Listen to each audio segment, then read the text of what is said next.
I'm home. The lunch you made was delicious today, too. Thank you. My husband, returning home, placed the lunchbox inside a tote bag on the kitchen counter, just like always. Welcome back.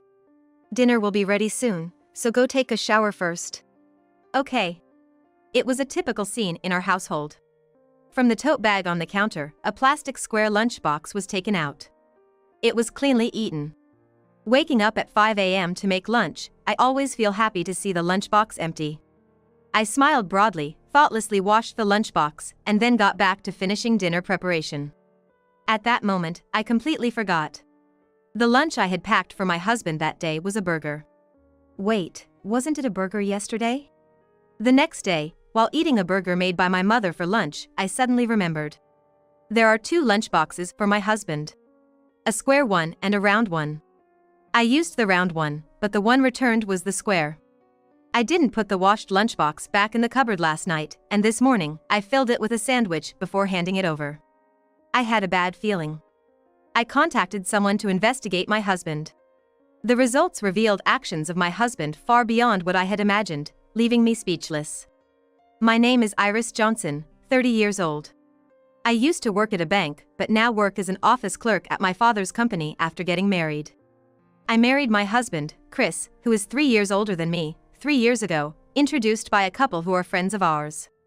Chris was also invited to a drinking party with our close couple friends, as he was looking for a girlfriend at the time. My first impression of my husband was a handsome man, tall and slender, looking great in a suit. I work in sales at S-Store, a company near the station. Oh, that S-Store? It's like a dream company for the locals, right? Is the job tough? Well, I guess. I mean, it's definitely busy, but since it's a family-run business, that part's actually the bigger challenge. Oh, I see. I gave a wry smile, somehow understanding. My own family runs a business too, with my mother and brother working there. It struck a chord. The top guys are the president and his wife, and the executive vice president is the president's brother. Recently, their son joined the sales team. It's kinda hard to complain about anything in the office.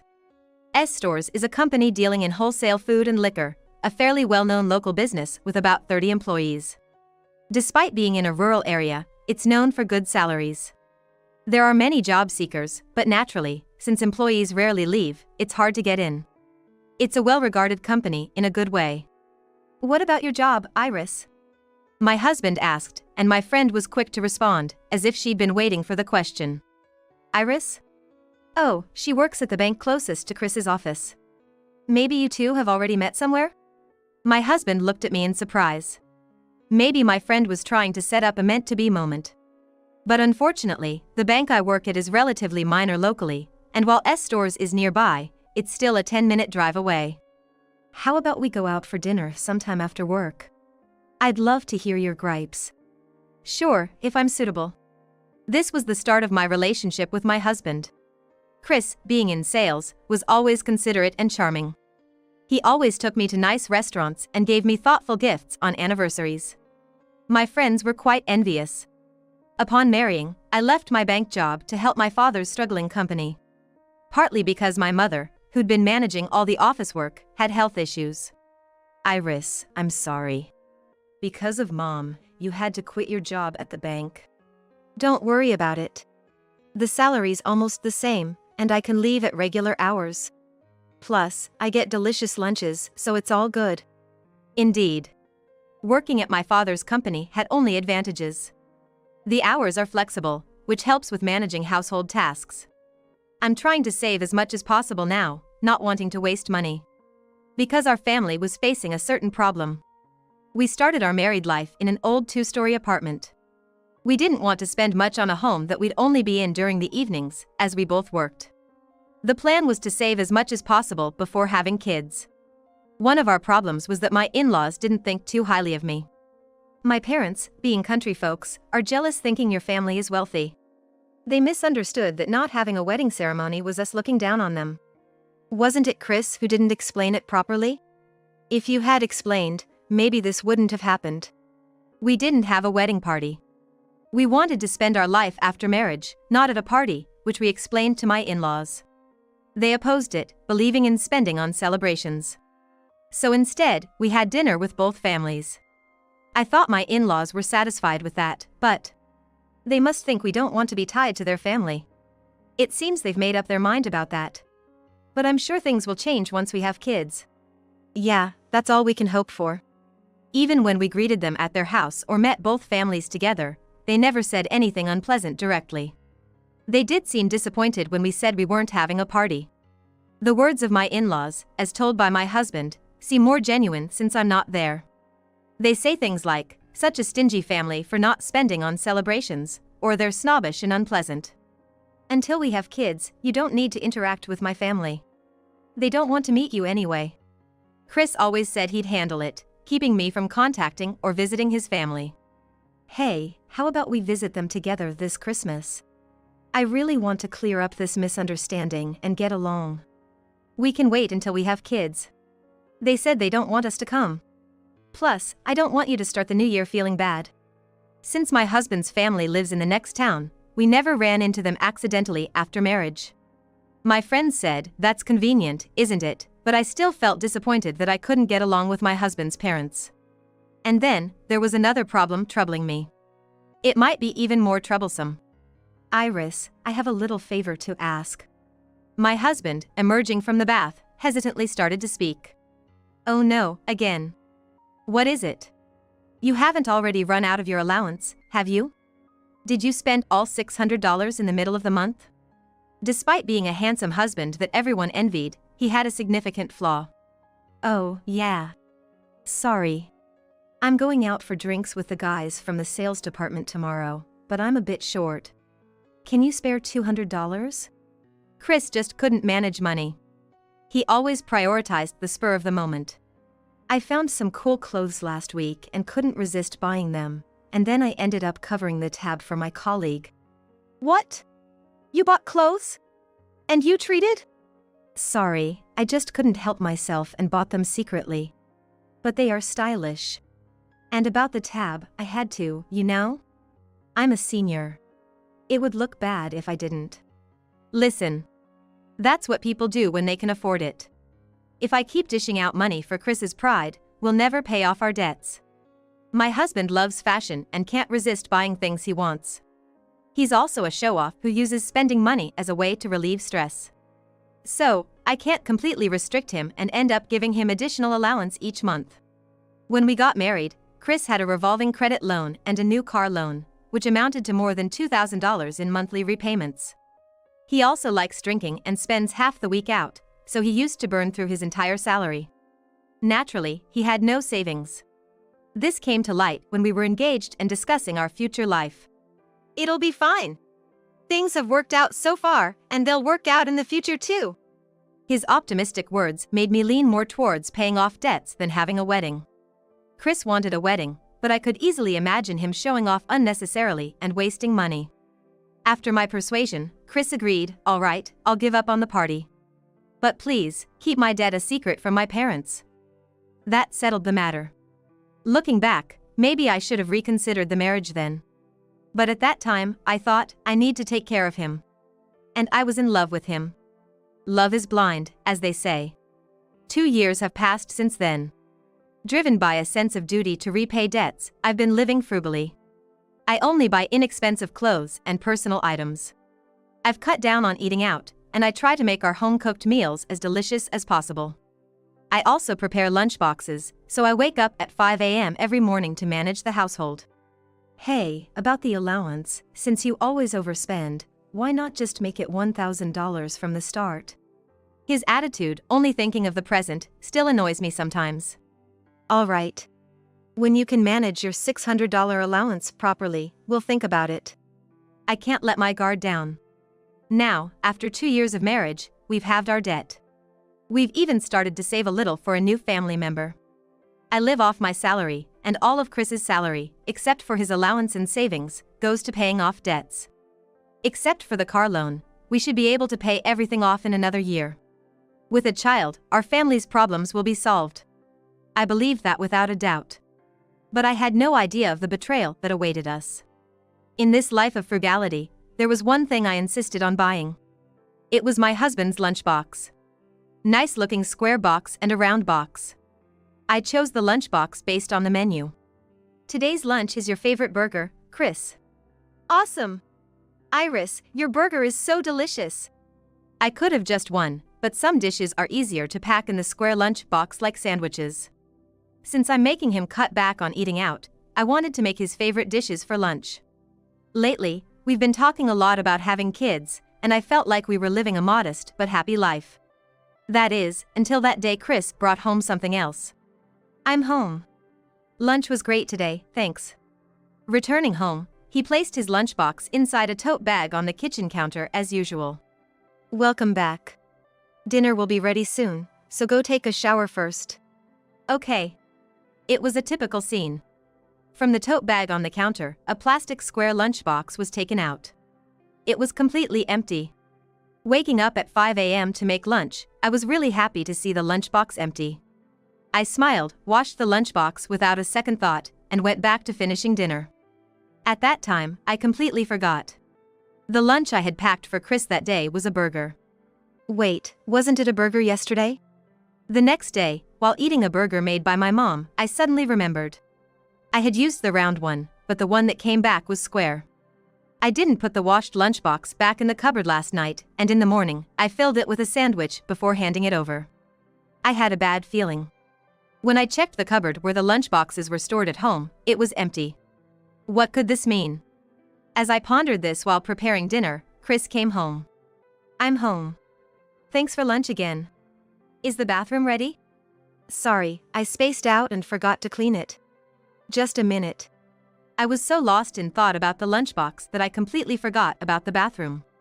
When I hurriedly finished cleaning and came back, Chris was drinking coffee while watching TV. Inside the tote bag he left on the counter was the stainless steel lunchbox. I had a nagging feeling and quietly opened the cupboard, trying not to let Chris notice. And there. The round lunchbox was back. Suspicious. There's definitely something going on. While Chris was in the bath, I decided to call someone for help. And I decided to do some investigating on my own too. That night, I waited until Chris was asleep to check his phone. He kept a notebook with his passwords and IDs in his desk drawer. If he hadn't changed his hiding spot, maybe he didn't have anything to hide? I hoped so. Otherwise, he was seriously underestimating me. Upon opening his phone and checking his social media, I saw frequent messages with someone named Louise. Reading the contents, I felt a surge of anger. Thanks for the lunch again today. Your lunches are so cute and delicious. It feels like we're newlyweds. I'm so happy. I can't wait to become Chris's real wife. When we're married, I won't cut your allowance just for making lunch, you know. You're so cute. The ring I gave you the other day suits you well. Honestly, I wish I had met you before her. Just looking at those heart-filled messages made me feel full. I was surprised that there was a woman making lunch for a married man, knowing he was married. Looking back a little, I found the exchange from that day. Chris, I'm so sorry. I couldn't collect the lunchbox today. Was everything okay? It's fine.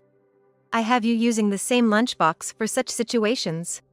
It was supposed to be the square one, but she didn't notice and just washed it. So that's why I was slow to notice the lunchbox. Having the same lunchbox ready was quite a thorough plan. But then, reading Louise's response, I felt like my heart stopped. Your wife is really clueless, isn't she? Thanks to that, I can stay over and she won't notice. Love me lots more, okay? Staying over?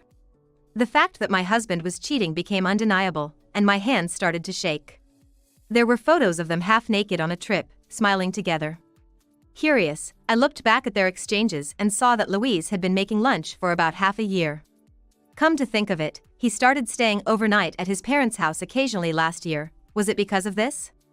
Initially, I was so angry I thought my head would explode, but as I took screenshots and read on, I felt more and more hollow, thinking about how all my efforts these past 2 years had been in vain. What was the point of my last 2 years? Tears were overflowing before I knew it. I loved you, that's why I believed in you. Trying not to wake Chris, I sobbed quietly. I felt cold, yet there was a boiling rage deep inside. I couldn't forgive his betrayal. While sending the screenshots to my phone, I thought about how I would make him pay. For the next week, I acted like nothing was wrong. I never thought smiling at my husband would feel so painful. I wondered where he got the money for the trip and the ring. I manage all his bank account and cards. How did he do it? A week later, I received evidence from the person I'd asked for help, reigniting my anger. I took the evidence and visited my in-laws for the first time in 2 years. I spilled all of Chris's secrets and expressed my intention to divorce. There was no turning back. I went to stores the next day at lunchtime to confront my husband and his mistress. His office had a warehouse next door, and I boldly entered through the front door with a reception area. From the reception counter, you could see the entire office. Everyone else seemed to be out for lunch, leaving just the two of them. Chris was chatting with a woman at the opposite desk, eating lunch. "Hello. How are you?" The moment Chris saw me at the reception, his face froze. I walked straight up to him and looked at the lunch on his desk. "What are you doing here?" "Strange, isn't it? I packed your favorite salad today, but even though the lunchbox is the same, the contents are different. What's going on?" Chris hastily covered his lunchbox. "Who are you? Please leave, you can't just walk in here like that." The woman at the opposite desk stood up, her face contorted, and yelled. I peered into her lunchbox. It was the same as my husband's. "So, you're Louise? Louise Smith, right? Thanks for always making lunch for my husband." "What? How do you know her name?" "I know everything. About your affair with her, about you throwing away the lunches I made." Chris's eyes widened, and he started sweating, even though it wasn't hot. Louise, realizing I knew about the affair, started screaming. "Chris says your lunch is so bad he can't eat it, so I've been making them instead. And you cut his allowance so he can't eat out, isn't that just pitiful?" "Well, at my place, he always says it's delicious and eats everything up. I've been waking up early to make lunch so he can spend his whole allowance on fun stuff. I was doing something pitiful, huh?" "No. Lies. I know. You grew up a rich girl, you're bad at housework, your cooking is awful, and you reduce Chris's allowance for your own use, right? Chris is the pitiful one here, so please divorce him quickly." Today was the first time I met Louise, and it was a bit unexpected. I thought she would be much younger. Louise seemed about my age. "Oh, right. You wanted to be a bride soon, huh? Are you in a hurry to get married? But if you marry this guy, you'll be in debt hell, can't have kids, and his parents will mysteriously hate you." "Debt? Hey, get out of here. You're causing trouble at the company. Let's talk at home, okay?" Chris, sweating profusely, desperately pushed me out. Then, a middle-aged woman peeked out from a seat partitioned off by a cubicle. "It's fine. Take your time, it's lunch break. Iris is like a daughter to me. If necessary, I'll testify about the two of them at the company." "What? Daughter? What do you mean? I didn't know they knew each other." The person I had contacted was Marcia, the wife of the president of my husband's company. She's an old friend of my mother's from her student days and used to visit our house often when I was little. I kind of forgot to tell Chris about her as she used to listen to my complaints about the company. Marcia had been investigating the fate of the lunches I made for Chris and their behavior at the company. "You were throwing my lunches in the break room trash can every day. I got videos of it and showed them to your parents." "What? Parents?" "Yeah, I went to your parents' house yesterday. I revealed all your secrets. They were surprised, but apparently, you made me out to be the bad guy and got money from them. No wonder you didn't want me near your house." Yesterday, when I went to Chris's parents' house to talk about his debts and affair, I heard shocking things. They believed I, being a rich girl, despised their poor family and didn't want to associate with them. Moreover, they thought I was infertile and that the treatment costs were making our life difficult, so they were giving Chris $600 a month. Sometimes he even begged for more, right? So you had nearly $2,000 a month for allowance? You even stored your new clothes at your parents' house. Well, that's... Louise, this is who he really is. Still want to marry him? I'm divorcing him, but if you want him, I'll gift wrap him for you. Oh, no. I don't want him. What? Why not? Wait. Divorce? Let's talk at home. It was just a fling. I'll be good from now on. Sorry. I apologize. Chris, pale-faced, grabbed my shoulders and begged, his head almost touching mine. It hurt, it was annoying, and it made me furious. I yelled, shaking off his hands. Shut up. Just divorce me and pay the alimony. Live with your debts alone. Please. I can't live without Iris. Let's have a child right away. I swear I won't spend money anymore. I'll be a great dad. I was just amazed he brought up having kids in this situation. Did he think saying that would make me forgive him? I don't want a child with you. Live alone. Oh, and don't think you can rely on your parents anymore. Your dad was really angry. He said he wants all the money he gave you back. No, that can't be. I don't want a divorce. Please forgive me. Iris. Please. Chris collapsed on the floor, crying pathetically. Chris, this is what they call spilled water, can't be gathered up, too bad. Marcia smiled slyly as our eyes met. I suppressed a laugh, nodded slightly, and left the company. After that, the divorce with Chris went smoothly with his parents' help. I returned the debt-ridden account and cards, and took all the money we had saved as shared property. I'm truly sorry. If I hadn't believed everything he said and talked to you properly, things might have been different. No, I should have reached out to you sooner myself. Not being able to build a relationship with my in-laws was my only regret. My father-in-law paid the alimony in full and said he'd also claim what he had given Chris.